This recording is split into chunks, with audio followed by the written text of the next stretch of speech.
28 years, Cowboys haven't gone to the NFC Championship game. That's not the goal. It's Super Bowl or bust. That's the way it is every year, regardless of the Cowboys going to be good or bad. That's the way that you got to go into the camp every year. So that's just kind of my little thing about that. Everyone's like, oh, another loss in the playoffs, another championship that you guys didn't go to. I don't care if we go or we don't go. You gotta win the Super Bowl. Drew having to get some stuff off his chest, huh? You took some heat this past weekend, didn't you? Surprisingly, a lot less than what I expected, Mm. and I think it's because even even the some of the Cowboy haters know that the Cowboys didn't play terrible as a team. The quarterback played terrible, and that's what really cost them. I mean, there's a few things here and there that could have been better, but all in all, um, you always say as a coach or as a parent or as a fan, you can't blame one person for a loss. I am going to blame one person for that loss. I'm going to blame Dak Prescott. I mean, it's kind of a lot to blame just one person, like you said, but Dak, he does take most of the heat, but I mean, let's not take away from the 49ers, right? And the fact that how resilient they were with the run game in the second half. It just, to me, I think maybe the difference in the days of the week that the teams had off kind of made a difference, I feel like, because that Cowboy defense in the fourth quarter looked exhausted. They looked tired, and they were just They look catching. gassed, but it's a little ebb and flow, right? Offense and Uh, defense. Offense going to stay on the field, so that meant that the defense kept coming out with that kind of that momentum that the Niners defense was building. It rolled into the momentum that the Niners offense had. They were rolling because Dak couldn't get anything going, and since they were rolling, it kind of rolled into the offense playing really well. Also, the environment, the crowd going crazy and stuff like that. But you're right. I mean, Brock Purdy played. He played good. He didn't play great. He didn't play played all right. bad. He played Yeah. good. It was almost like that Jimmy G type of game. He didn't do anything to blow the game, and he didn't really do anything to take over the game entirely. He played good enough to win the game. Right. Um, I was impressed with the Cowboys defense. I thought that they played pretty well. Um, if you were to tell me before the game starts, McCaffrey's gonna have 52 total yards, and Debo's gonna have, I think it was like 50 total yards, I was Right. like, we're gonna fucking win the game. Like, you take out those best two weapons, you're gonna win the game. And Cowboys offense can do shit. So yeah, it's holding that Niners defense to 19 points is pretty impressive, especially when you consider that they got 6 points off of Dak turnovers. So Right. Oh, see, what did you see, man? What'd you think? From my perspective, I just thought like Andrew says like he didn't hear a lot of shit like as much as he thought, but I think it's because a majority of people I think already knew what was coming. You know, like Right. I mean maybe Dallas fans really thought that like there was going to be a change from last year to this year, but I mean it's the same thing over and over again. You get this great Dak right on Monday night that throws for what 4 or 5 touchdowns last week, Right. but four then now he touchdowns, has one touchdown rush. yeah, so 5 touchdowns total. So then the next week, people maybe got like hyped up thinking like, oh, that's gonna happen again. Granted, you're playing probably the top defense in the league, and I I never once like there was no doubt in my mind that what the outcome was, whether it be a big margin or a small margin, like San Francisco was gonna win no matter what. Because I was one of the people that was just in Cowboys fans' ears all week, just like "Hey, it's gonna happen, bro. Like Right. there's no changing. Like it doesn't matter. Like Brock Purdy, like he said, didn't do anything to win necessarily the game, but he just didn't make the big mistake. He didn't throw any picks. He didn't turn the ball over. And based off of last year's game compared to this year's game, I think last year only Jimmy only threw one pick in the game, and he threw Right. for under 200 yards. Right. Brock threw for just over 200 in this game, but he didn't. Like I said, he didn't throw the mistake or he didn't make the INT that he did last year. But even then, during the game, just at crucial points in the game, right? We seen in the other divisional game that morning how much quarterback play matters, right? Joe Burrow Right. just kind of dissects um, Buffalo, right? Hmm. So it's like I guess I don't know. Cowboy fans were waiting for Dak to do the same thing, but it was just never gonna happen. Like not with that matchup. Hmm. Yeah, I mean, when you bring up Brock Purdy, he kind of just almost kind of he almost just took what the defense was giving him, right? Like the defense was in his face the entire time. They put on a lot of pressure. That's what I was like, credit to the Dallas defense. They played exactly how we expected them to play. They played fast, but at times they were just like they were leaving themselves vulnerable, right? That's when you got like the big play to like Jennings, and then the big play over the middle to Kittle. I think there was like a few times where Kittle hit him over the seams. I think he had like 95 yards or something like that receiving. Hmm. So it wasn't, yeah, Purdy, he didn't make the big mistake, but he made plays, I think, when it mattered. On the other side of the ball, I think Dak was just trying to outplay himself, and he was just doing too much. Those picks, you watch back the film, you have no idea what he's looking at, right? I mean, he kind of explains it he thought the nickel was supposed to like bounce out, but then he's ended up squeezing like whatever his explanation was. There's just bottom line, they were bad interceptions. And do you guys think losing Pollard made that big of a difference, or you think the outcome would have been the same even if he would have played? I you look at the confidence that the offense had when TP was on the field Mm-hmm. compared to the confidence that the offense had when he was off the field. It's completely different. Um, it was a huge game changer because it takes away probably their second best offensive weapon outside CeeDee Lamb. One of their most versatile weapons is Tony Pollard. Um, so you kind of become one dimensional because Zeke was no longer that early down back, right? Everyone's been talking about Mm-hmm. it. Everyone knows he's that late down short yardage running back. Um, the part where I start to question the coaching is if you look at the games that Pollard missed throughout the season, they brought in the third string Davis, and he's a very explosive rookie running back, and he didn't get a single touch. He only was on the field for one play the entire game after Mm-hmm. Pollard went out. So I don't understand why you don't throw some diversity out there to Mm-hmm. try and help open up the passing game for Dak. That's kind of where like the coaching was kind of a little question mark for me. But yeah, I think the game's different if Tony Pollard's playing. What do you think, OC? You think it would have been the same, or you think it would have been different?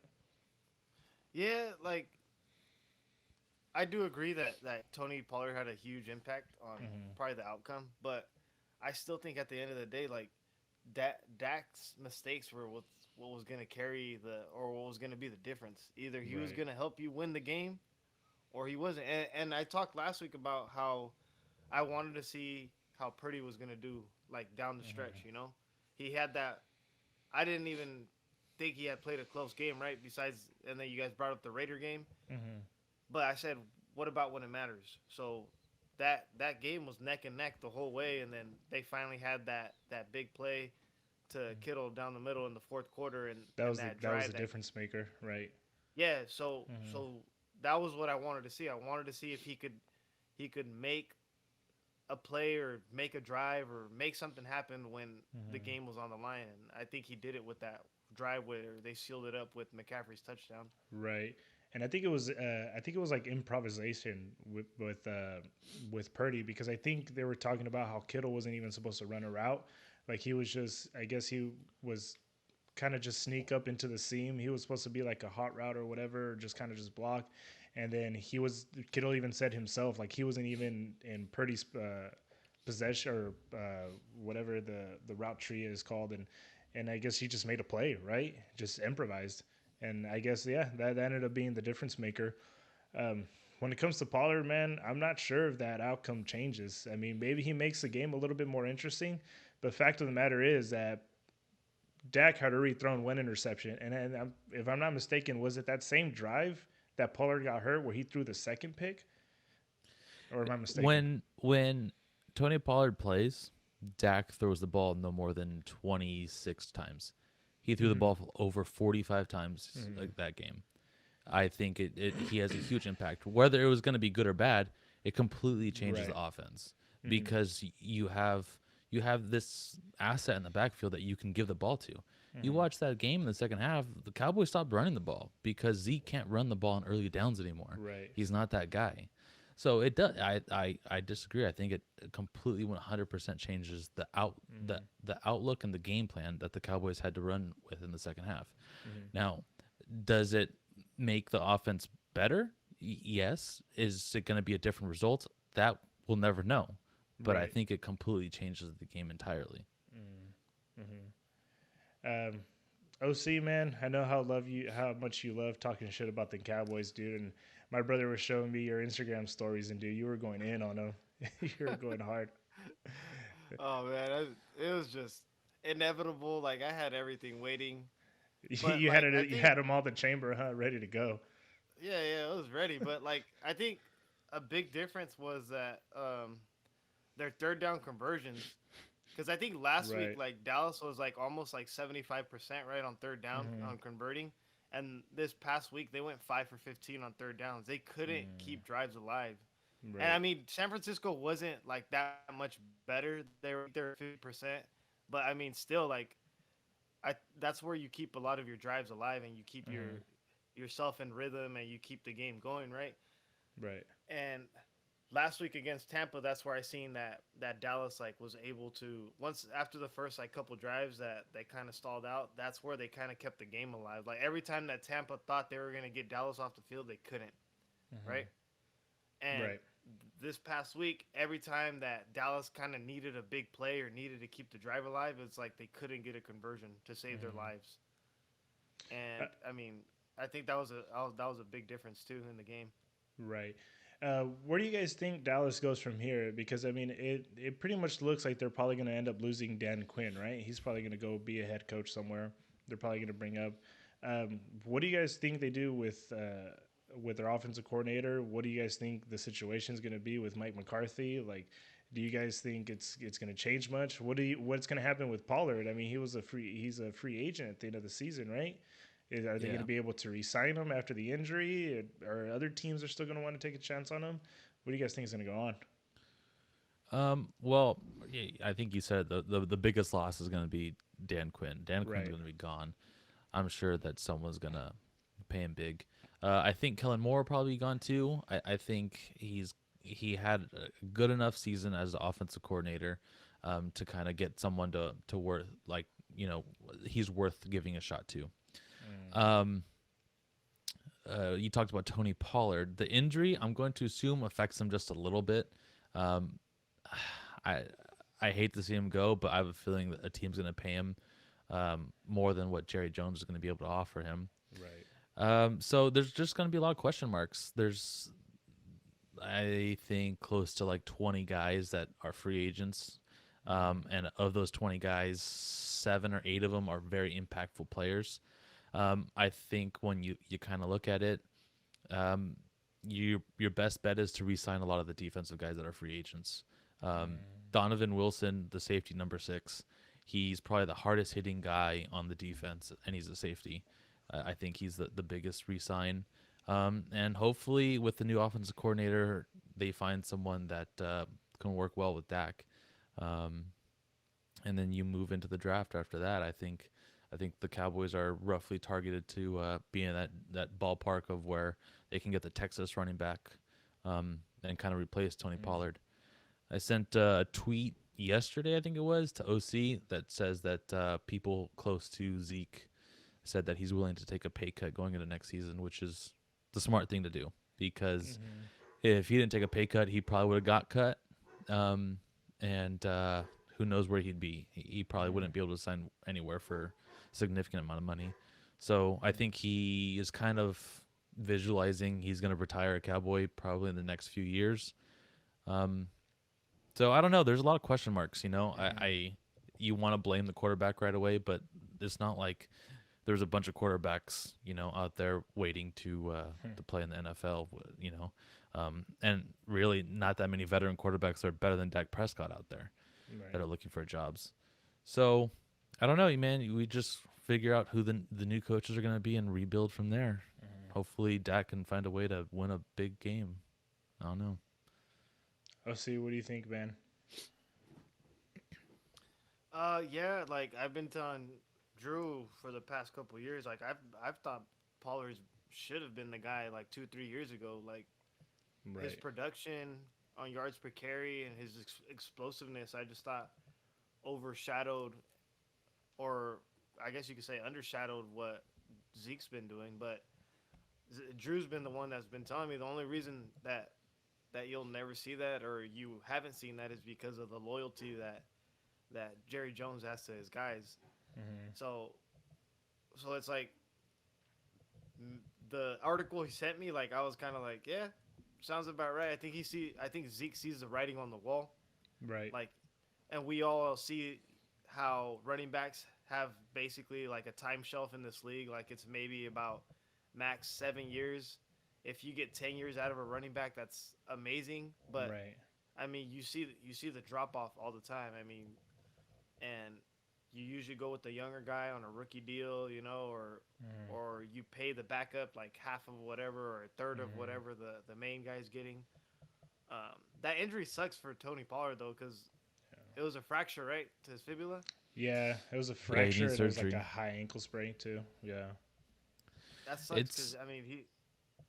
Oh, it, go it ahead. doesn't seem like it's going to be super extensive. They kind of gave like a month healing process after the surgery. Like I said, I don't think it's going to affect his contract that he gets in the future that Hmm. much, but I'm sure teams are definitely going to consider it. They're going to want to see him, do a workout or something before that they pay him fat. I mean, I think Right. the biggest thing that Tony had for him was he's fairly fresh. He's been a backup his entire career, so he's taken less reps. So he's taken Hmm. less reps in general from games to practices and all that good stuff. So now that he's got his first like major injury, it'll be interesting to see what kind of Tony Pollard you get from here out. Right. OC, do you want to finish up your last thought, or you about good? I don't know. No, it's You're gonna just bring it. something up. If they've talked about franchise tagging Tony Pollard, so that's going to be interesting because I've seen the number and it's around, I don't know, like something around 10 million at Hmm. least for him. So you're going to have two running backs that you pay what over $10 million for to keep, right? Right. Depending on what cut Zeke takes. Yeah. So it's going to depend on his cut too. So it's going to be interesting to see. Like it's obviously going to be the most expensive backfield in the league, and then on top of that, Dak's making his cut. So it's like a lot of the and then what CD Lamb will probably want a deal after next season. He's gonna want to restructure. So He already he already signed an extension, I think. yeah, so then where like it's gonna be interesting how obviously you got to let Schultz go, right? Yeah, I mean he's a good tight end.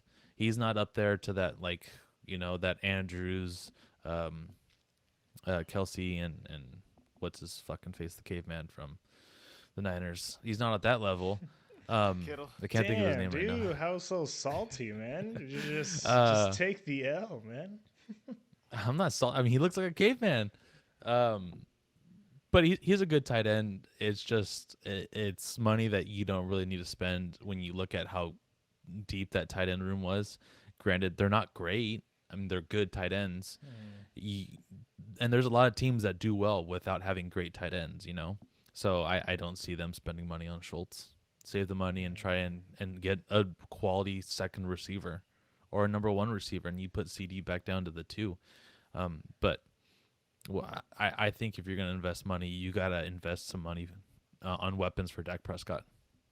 It's just crazy because I'm looking at the stat line and Tony Pollard was 1,000 yard back this year, and he had I think it's what 25, 30 less carries than Zeke. Hmm. And then It's didn't amazing. And didn't Schultz lead the team in receiving touchdowns too? Like he was kind of like that safety blanket, right, for Dak. Yeah, well, I've talked about it before. Hmm. The tight end's always been the safety blanket for Dak. Jason Hmm. Witten was his safety blanket his rookie season, and then Schultz Right. became a safety blanket. Blake Jarwin and then Schultz, and I think next year Ferguson will be a safety blanket. It's that's just the position I think that Dak feels very confident with and very comfortable with. You watch a lot of Dak's touchdowns, a lot of red zone plays. They run so many bootlegs with the tight end kicking out, and that ends up being his go-to receiver. Um, even though I love talking shit about the Cowboys, and we can go on and on about the Cowboys, but I'm gonna give Drew a little bit of love right now, and I guess he has finally his chance to kind of just give the Giants the middle finger and just like go ahead and just say, hey, those guys were frauds. Those The guys are opposite frauds. the opposite side of that is that he's got to finally admit that the Eagles are legit, right? I'm not gonna admit the Eagles are legit yet. You know, you still don't. You're still not gonna go ahead and admit No, that they're the real deal, Wait, no. so Drew's kind of in I'm some rooting for turmoil, anyone right? out the AFC. He's right. Anyone out the AFC, man. I He don't doesn't care if it's want San Patty Francisco Mahomes, to Joe win. Burrow. I don't care. You know, it'd be funny if Joe Burrow wins the Super Bowl because Joe Burrow lost to Andy Dalton week 2, or not Andy Dalton, Cooper Rush week 2. Cooper Rush. Oh, Cooper Rush. That's right. Let's go ahead. Let's talk about that game, and it's just well, I mean, it's really not much to I didn't talk even about watch it. other than the Eagles are kind of just rolled the Giants. I mean, I guess we kind of owe all of Philly an apology because we swept them when we called I them ain't gonna picks. apologize. I No, ain't gonna apologize. No. nothing. What about No, you? I mean they did what they were supposed to do, right? We all picked the Giants thinking they were going to be the hotter team going into that game, and the Eagles were like, "Hey, wait a second, we're still the number 1 seed in the NFL." Yeah, Just took care of business. Huh? so they took Yeah. care of business and they beat up on them pretty good. If you look at the regular season as a whole, that result's not surprising. The only reason why we're kind of surprised is because the Giants were kind of hot going into that game, right? So yeah, I'm still.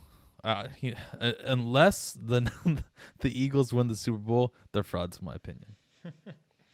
All right, let's go ahead. Let's move on to the AFC and let's go ahead. Let's talk about the Giant or the Chiefs and the Jaguars. And do you guys think that Patty Mahomes getting hurt affected that game more than it actually looked like it did, or do you guys think like I mean it probably just didn't make that much of a difference? I think, granted, I didn't watch the game. I listened to the game on the radio, um, but it prevented Patrick Mahomes from doing Patrick Mahomes things, right? In the Right. second half, I'm going to assume he wasn't nearly as mobile as he is. The fact that he can scramble out of almost any pocket is what makes Patrick Mahomes so good. He can throw the ball from any angle. He can scramble and make any play happen.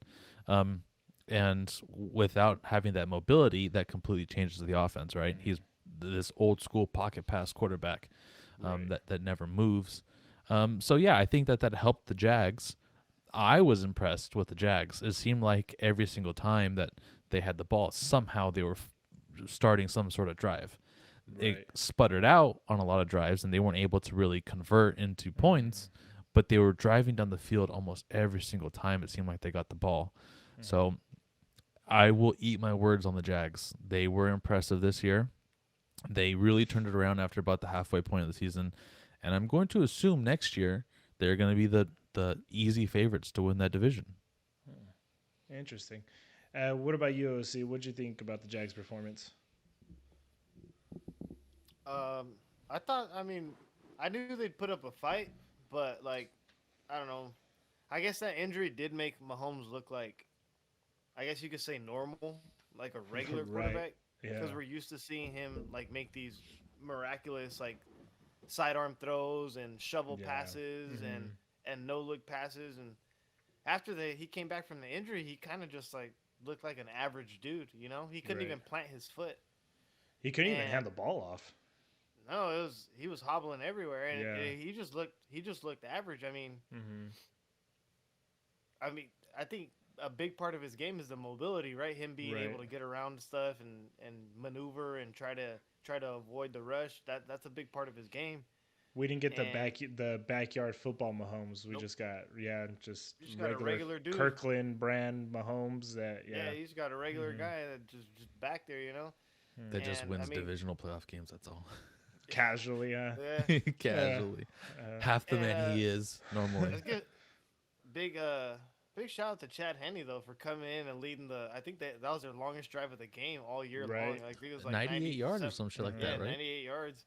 So I mean, but he's been there for a couple years, so he knows the system really well, right. and that's pretty cool to have. You know, just a backup to slide in and just like nothing happened, just keep the the train moving along. Well, he was the one that went in. Was it last year when I think Mahomes it was kind of suffered 2020. that weird concussion? Yeah, it's two Like it years ago against was the 2 years Browns. ago, right? Yeah, Hmm. that was the year before, right? So I mean, he came in and he won that playoff game. So he's had some experience in the postseason. So I don't think they had anything to worry about. I mean, because it didn't look like Mahomes was staying out or he wasn't accepting the fact that he was staying out, right? No, And they you kind of knew he was. just, Hmm. Yeah, you knew he was gonna yeah, come back in at some point. right, because that's what a guy like him does, and he probably well, they say he went to the locker room and got treated, but we all know what happened there, right? Hmm. Just pop him full of pills and say, "Get back out there, Oh boy." yeah, Yeah, probably couple gave of him Yeah, shots, the and hey, I shots. just don't want Yeah, to feel the leg, and I'm right. good to go. And it was good enough. But coming up to this next week, I mean, obviously he probably is not even practicing. He's probably just like doing walkthroughs and stuff. But do you guys think that'll be enough to affect him this upcoming week? I'm going to assume yes, Uh huh. because a high ankle sprain is not something that you just kind of tape up and you're going to be okay with. Hmm. Um, I think he can beat the Bengals if he's roughly 80%. If he can get to that 80% mark, I think the Chiefs are going to win the game. Um, but I think it's going to change the entire outlook that the offense is going to have. Right? Hmm. He's not the same. He's not going to be able to cut the same way. He's not going to be able to plant the same way. So I expect some changes, but I think as long as, like I said, as long as he's roughly that 80%, they'll be fine. Let's see. What do you think? You think that'll affect him? yeah. I mean, that's why I think you've seen the line move. Like when the Bengals won the game, Hmm. it started off as the Chiefs were the favorites, right? Right.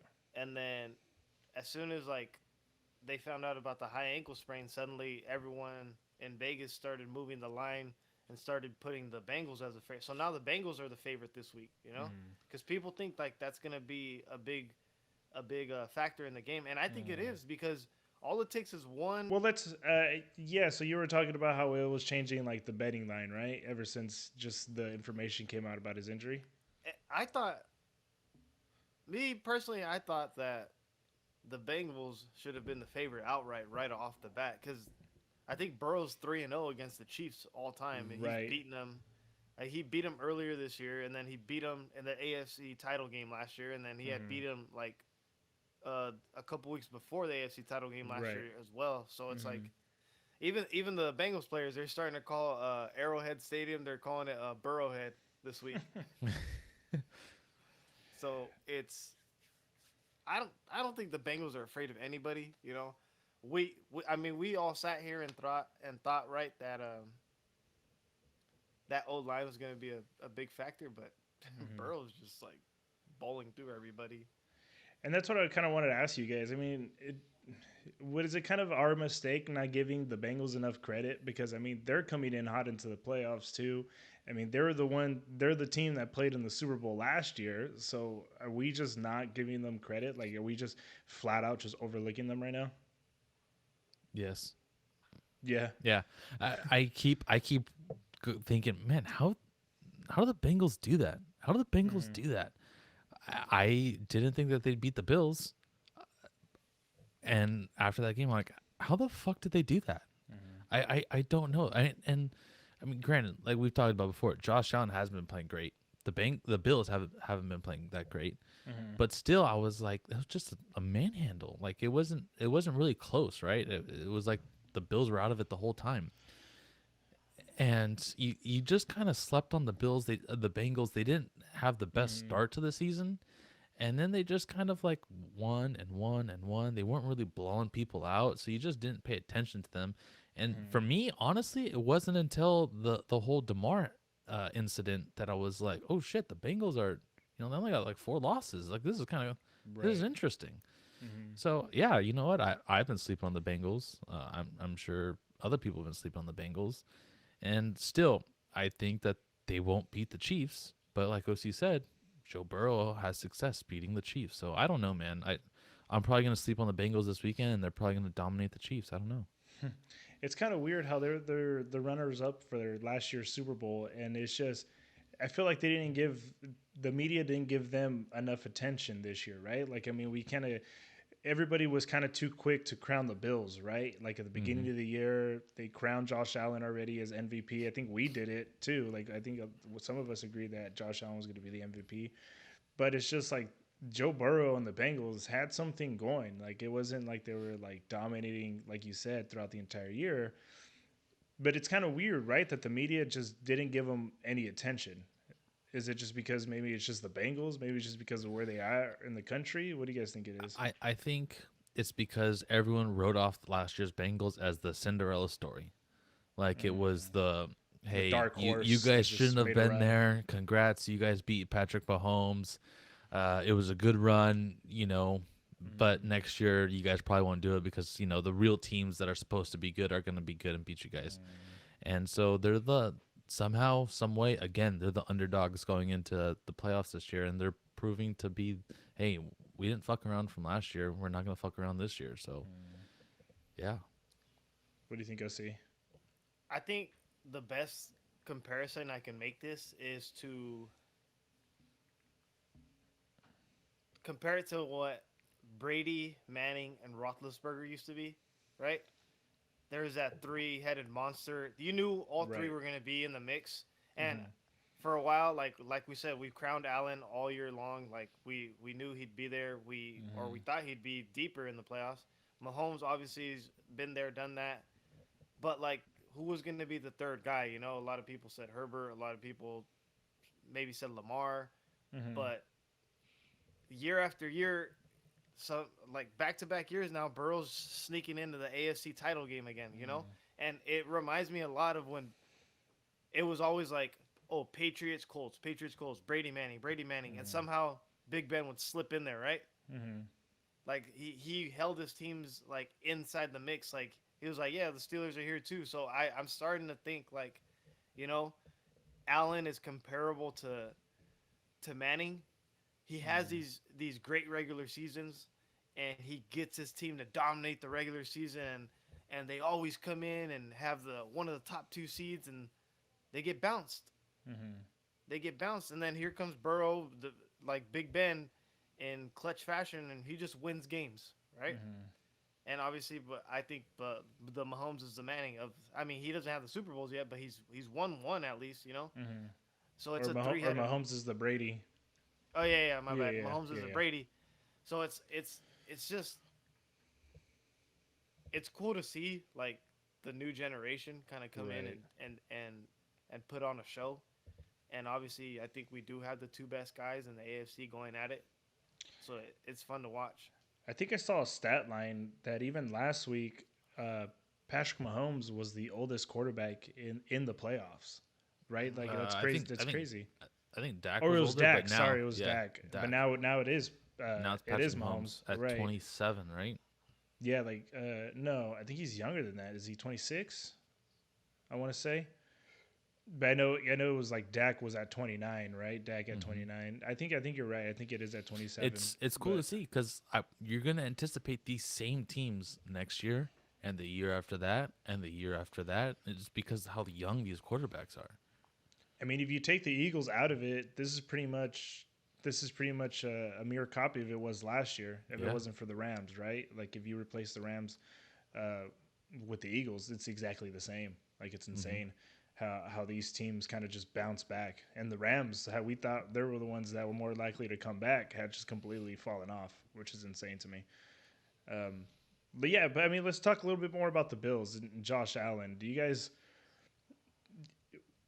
I'm think maybe they had put too much pressure on Josh Allen? I mean, he was the leading rusher of the team. He's just about everything. He's got a big old S on his chest every time they go out there. Do you guys think it's time to give him a little bit more help? I am starting to think Josh Allen is leaning more towards Dak Prescott than he is more towards Patrick Mahomes. Why so? Josh Allen had more total turnovers this year than Dak Prescott did. Josh Allen, I think, can take over the game more than Dak Prescott can, but when it comes to winning the big game, Josh Allen hasn't really done it. So that's why I'm leaning towards that. He disappointed, I think, for the three of us this season. The way that they started off compared to the way that they ended the season, a little bit of a disappointment for us. Like you said earlier, we all crowned Josh Allen as the unanimous MVP before the season even started, and I don't think he's even in the top 4 right now for MVP. Right. So I maybe it's you need more help, but I don't know. It seems like I've said before, he beats the teams that he's supposed to beat, but then the difficult games comes against Patrick Mahomes or Joe Burrow, just like Dak Prescott. The difficult game comes against the Niners or the Eagles, and he can't quite pull it off. So I don't know. It maybe just one more weapon would help him out, but And also I expect more. that defense wasn't as dominant as it was last year. Like I felt Mm-hmm. like the Bengals were just slicing through them like butter, right? Like I feel like every time a Bengals ball carrier would run the ball after contact, they would gain like another like 5-6 yards, right? Like it seemed like the defense was completely out of it. What do you think, OC? Yeah, like Drew says, like he's Allen's the type of guy that can take over a game, right? But at the same time, we saw it against Miami where he can completely take you out of a game too, Right. Mm-hmm. just because of his turnovers alone. Mm-hmm. And you have a game where it's obviously win or go home. You're at home. You got Damar Hamlin in the building. You got everything going for you. There's snow. Snow. You know, Yeah. there's everything you could ask for in a playoff game for Buffalo, and They had an and again advantage they across the just board. yeah they just comes up short again. Like, Mm. at what point are we gonna start putting the blame on Allen? To he has to carry. We sit here and talk about how Burrow carries his team, right? Why can't Josh Allen do the same, right? If Mm. you're the MVP guy, you're the MVP caliber guy, like everybody says you are. At some point, you have to carry the team, okay? And that's the Right. way I look at it. Like, granted, like you might not have the weapons, right? But he still has Diggs. Diggs has been Mm. he's been an All Pro guy before. I don't think he was this year, but I think he was a Pro Bowl selection. Mm-hmm. Mm. He has Dawson Knox, who's better than This most average tight ends. You know, Mm. yeah. Granted, the running game isn't there. You know, he Mm. literally leads the team in rushing yards, probably, or he's near the running back in that category. But I mean, last year we seen a game where Gabe Davis had 4 touchdowns in the game, so we can't sit here and talk about him not Having enough having weapons. guys. Yeah, like Yeah. he has guys. It's just Mm. maybe he just doesn't utilize them Mm. to his max potential as Joe Burrow does. You know. Right. I mean, the only counter argument I would say to that, it's not very often that we see, like we said, like the MVP of the league actually win the Super Bowl, right? Like we always, Yeah, it I never mean, happens. it hardly ever happens, right? It's just, I think there was a point too in the playoffs where we look back at some of the playoff runs that even Manny had, where there was points where he had to count on that defense, right? Like let's talk about his last year with Denver. I mean, Von Miller was the one that won that Super Bowl, right? Let's Mm-hmm. let's not take it away from him. I mean, Manny was actually the one being carried in that situation. Even his Super Bowl with the Colts, he kind of had that defense, finally step up in the postseason. That's when they made the run. Some of the years with Tom Brady too, he's kind of had to hang his hat on other things. It's been situations where defenses won him the game, um, and then when he does have an MVP caliber year, he comes up short, right? Like when they were the 18-0 team, or when they played Philadelphia, he came up short. And then even Philadelphia that year, they lost their MVP when Nick Foles came in and took over. So I guess it's just, yeah, we can go ahead and we can say that like eventually their MVP or the player has got to make a play, but at the end of the day, it's also the quarterbacks aren't playing defense, right? We talk about that too. Like how many MVPs does Rodgers have, and how many Super Bowl wins does he have? He's got one, But right? but also too, you can't score 10 points in a playoff game at home. Right, You know right, yeah. I mean, that falls back on I'm him. not defending Josh Allen. Like he played really bad this past week, but it's Last 2 weeks, also in my opinion. right, the past couple weeks, but it's also he can't just completely take the entire blunt of the force of the blame. We also got to just give credit to the other team, like Joe Burrow. Like we got to give his defense credit too because they completely annihilated the Bills. Um, that was actually kind of embarrassing, right, to watch. It was kind of like the week before watching the Cowboys and the Bucks, right? Mm-hmm. Like it was kind of just depressing watching an offense just not being able to move the ball down the field. Yep. Um, so, you guys want to go ahead and get into next week's picks Sure. or this upcoming week's picks? Um, let's go ahead. Let's start off with the AFC, man. I mean, we talked about it a little bit in the Bengals and the Chiefs. Who are you guys rolling with? I talked about sleeping on the Bengals. Man, I've been sleeping on the Bengals. I think a lot of people have been sleeping on the Bengals. And I'm going to sleep on the Bengals one more time. I'll pick the Chiefs. Oh, see,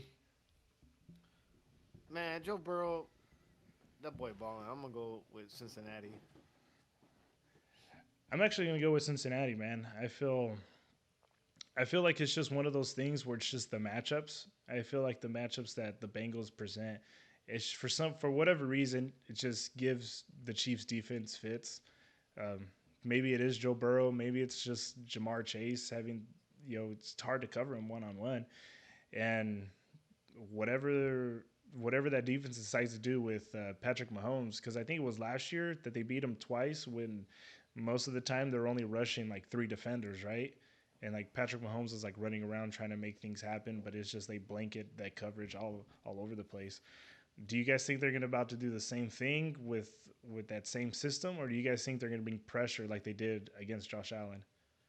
I'm going to assume you bring pressure because of Mahomes' hurt ankle. It makes You sense, right? you you Yeah. need to force them to move, and the scouting report is it's he's not going to be able to move, right? Mm-hmm. So you got to force him out of the pocket. It's funny because you actually need to force Mahomes into doing what he's the best at, right? And that's what's kind of ironic. Um, but if they can do that successfully, it's going to be really difficult for the Chiefs to win the game. Right. I'll see. What do you think? Yeah, they're gonna try to get to that pressure because like they showed him today and they're like, oh, he's not hobbling, he's not. It doesn't look hurt, the ankle. But it's like, dude, Mm-hmm. after a couple hits, that injury is gonna start to linger. It's gonna come Right. back, and that's where I think the Bengals are. That's gonna be the difference if Mahomes can't move around, or even be anywhere near Mm-hmm. what he can normally do. Like that's gonna be the difference. Keeping plays alive. The defense is just gonna have to just let it hang, dude, and then just bring the pressure, right? Just take the risk and see what happens on the other end. It's gonna be interesting. And then, well, of course, the next game, uh, Niners and Eagles in Philadelphia. What are you guys rolling with? A tie. Tie. I hope both teams tie, and they never get a finish. I hope this game lasts 4 days. This is It's Drew's like just worst nightmare It, right this it here. is is just it is salty, one right? of my worst nightmares. The Eagles and Niners going head to head. So But salty, dude. I Go ahead. I'm gonna stick with my guns and say the Eagles are frauds, man, and I'm gonna pick the Niners. Thanks for the love, man. I appreciate it. We're just Fuck you, fuck the Niners, dude. the rivalry for Philadelphia is just it's or your hate for Philadelphia is just a little bit more, right? It's a little bit more than my hate for the Um, Niners. what about USC? Who you rolling with, man? Man, I want to pick San Francisco so bad just because like that defense and Mm-hmm. everything that's been happening, but I feel like maybe the Brock Purdy magic finally runs out at this point. Mm, But like it's a toss up for me, but I'm just gonna go Eagles with this one. mm. You think it's the end of the magic for Purdy? I just think like you're asking a lot of him to go on the road NFC title game. Mm-hmm. It's granted he hasn't lost all year. Was it 8 in a row now? And Yeah, something like that. Mm-hmm. and I love seeing it. Like because you know I still think you guys got to give Miami credit for bringing them into the game. So It's uh, honestly I think we've looked better with Purdy than we ever did with Jimmy. I mean, I don't know how Purdy ended up being the third string and Jimmy ended up being the second string. Maybe maybe Jimmy makes way more money than him. That's why. that too. But it's just you. The thing with Purdy is kind of weird. I mean, obviously, he's probably the glaring weakness for the Niners right now, right? Hmm. Because of you got a legendary defense, you got a stacked offensive line, you got skill players up the ass, but it's just Purdy. We just don't know yet what he's like actually capable of, and then what we haven't seen, like the big time rookie mistake that everybody's expecting, and honestly, it might come this weekend. We don't know, but everybody's expecting it to happen eventually. Um, but it's just if the Niners can take away the run game for the Eagles, it also scares me because they also have Devontae Smith and AJ Brown on the outsides, and our DB or the Niners DBs can't cover for shit. But if they can man up and actually take those weapons away and just keep everything inside the box, they might have a shot. And then just run it down They the throats. they need to pressure Jalen Hurts way more than what they did Dak Prescott. I mean, Right. Bosa it seemed like Bosa wasn't really involved in that Niners I Cowboys don't game. think I he think had any sacks. he didn't have any sacks and he had two pressures, Right. total tackles. Mm-hmm. So I think Armstead was probably the one that had the best tackle in the backfield, and I expected more out of that Niners defensive front than what they did this last week, and I think that's going to be the key to success. If you got to put Hurts scrambling, then he becomes a runner. The Niners are good at preventing the run. If he's got time to throw in the pocket, that's where he likes to throw deep, and that's where the Niners secondary typically gets beat is deep. So I think that you just got to do a better job at pressuring the quarterback. The thing with the Niners is that I saw a stat the other day where they actually blitz the least out of any other defense in the NFL. But because they're so okay with letting Their just their front front four is so four, good. just yeah, exactly. Um, do you think they're gonna have to change that up this week? I mean, because if you blitz Jalen Hurts and he finally gets an alley and he gets free, and then you're man across the board, he's gonna have those big That's runs. Yeah, that's difficult. Right. I don't think so. I think you kind of have um, Fred Warner play some sort of spy, or one of your other linebackers play some sort of spy at times on Hurts. And I don't think that you need to blitz that often against the Eagles. They do have a really good offensive line, but you got to know that if Hurts breaks free, yeah, you're gonna be kind of screwed, man. Right. And that's honestly what scares me the most because the Niners' kryptonite the past few years have been mobile quarterbacks. Um, like we said, because I mean they're so relentless with their pass rush that they actually break their lanes. And if a quarterback gets a little bit of a spill, that I mean, he's gone for like 20 yards. OC, what do you think, man? Yeah, that's gonna be the key matchup right there. What is D'Amico Ryan's gonna design to keep Hurts within what they want to see? Right. Like not letting him get outside the pocket. And I'm so excited to watch Fred Warner just like try to like decipher everything that Philly's doing. Just Right. because this guy is freaking a huge linebacker, he's running with slot receivers down the middle of Yeah. the field, and then he's jumping routes, he's filling holes, like he's jumping. There was one play where he split right the guard in the center, Right. and then he shoots Just the A fill the gap, gap. Yeah. and it's just like, damn, dude, like Hmm. these linebackers. The scouting department for San Francisco has done a great job. You go from Patrick Wilson, Navarro Bowman to now you got Drake Right. Greenlaw and Exactly. Fred Warner. It's Hmm. it's and Al Shazier. He's another. There's He's another pretty one. good in Yeah. his yeah. So it's that linebacking core against. I think the front seven from each group. So the O line versus San Francisco's D line and linebackers is going to Hmm. be like the tell of the tape right there. That's what Right. I want to see. The line of scrimmage, the line of scrimmage, Right. hands down. Who's gonna win the box? Yeah, Those matchups up front, right? And yeah, the whatever they end up doing alignment wise, because like you said, I mean Fred Warner is probably the prototypical modern linebacker, right? He's smaller, thinner, but he's faster, but he still can lay the wood like crazy, which we saw him do. Like you said, like when he filled that gap the other day was coming off the edge. He was fast and then got a pick too, just because of how relentless he is in coverage. Um, anything else you guys want to add? That's about it. Titans have been showing out this playoff run. Hurst Right. had a touchdown last week. Kelsey had two. Um, Goddard had one. Kittle had a great game but didn't have a touchdown. But Right. Titans have been showing out in these Dalton playoffs. Schultz. Dalton Schultz had 3 touchdowns in the playoffs. Yeah, Yeah, Dalton but Schultz had. he also had 2 blunders there in that last drive, right? Yeah, I saw it happen live. I was like, "This fucking idiot! You're not in bounds, dude."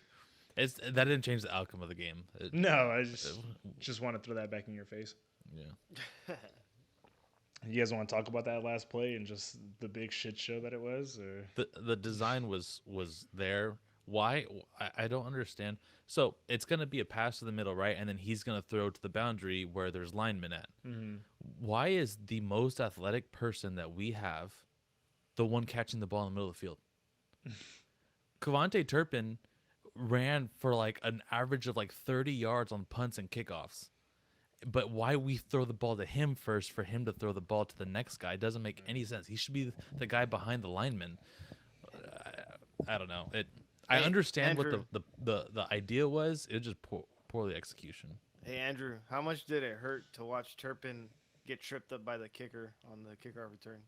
Why the fuck did you cut to the inside? You got blocking on the outside. You cut to the inside.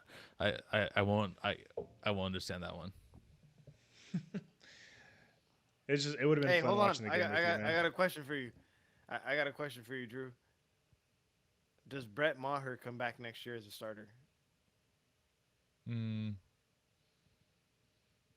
I don't know. I mean, it's not because of what he did in that playoff game, because it didn't affect the outcome of the one where he missed 4 PATs, and he wasn't to blame for this loss against the Niners.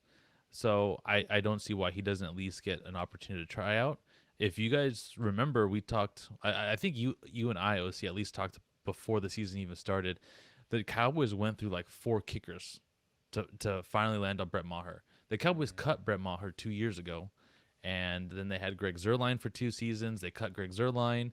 They drafted a kicker, or they picked it up a kicker, 2 kickers after the draft this last year, and they cut both of them and re-signed Brett Maher. So I'm going to assume that he at least gets an opportunity to come back to camp. He was pretty damn good all season. It looked like that. I don't know. He just shit the bed in the playoffs. He had the yips. The pressure got too much for him. If you keep Dak Prescott, you keep Brett Maher. That's all I'm saying. They both choke. I think it's easier to replace a kicker than it is replacing a quarterback. So it's a little bit different. Kickers, yeah, but there's not like a bunch of like great kickers out there, you know? You really don't need a great kicker, right? I mean, it's nice to have one. Sometimes it comes down to it's kicking a field goal to win the game, right? Yeah, I mean, not everyone has Robbie Gould that has never missed in the playoffs. McPherson last year for the Bengals, he like won 2 playoff games for them, didn't he? And he forced an overtime game, right? So I mean, yeah, you know what? It is important to have a good kicker. It's just fortunate that the Cowboys didn't lose the game because of a kicker. That's the only upside that Brett Maher's got for him, is he didn't cost them a playoff game. No. But yeah, man, if you guys got nothing else, I think we're good, man. You can go ahead and close it out, Drew. All right, everybody. Thanks for listening and watching. And next week we'll talk about which team that I hate that is going to be in the Super Bowl and who I'm going to be rooting for in the Super Bowl. What a hater, man.